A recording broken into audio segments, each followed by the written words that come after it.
मैंने लिया है खसखस के दाने, उसके साथ कुछ काली मिर्च के दाने भी है, काजू, आमंड और नारियल। मैं ये 3 चीज़ों को एक साथ पीस लूँगी।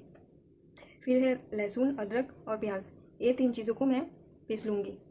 और ये लाल मिर्च है, पनीर है, तेज़पत्ता, लौंग, दालचीनी, इलायची और ये सौंफ की पाउडर है। मैं सौंफ की पाउडर कस्तूरी मेथी की जगह यूज़ करने वाली हूँ, क्योंकि इससे भी बहुत अच्छा टेस्ट आता है। कुकिंग ऑयल कोई भी ले सकते हो, मैंने लिया है ऑलिव ऑयल। उसके बाद जीरा पाउडर, धनिया पाउडर और ये हाफ कप दूध है। चलिए वीडियो को स्टार्ट करते हैं।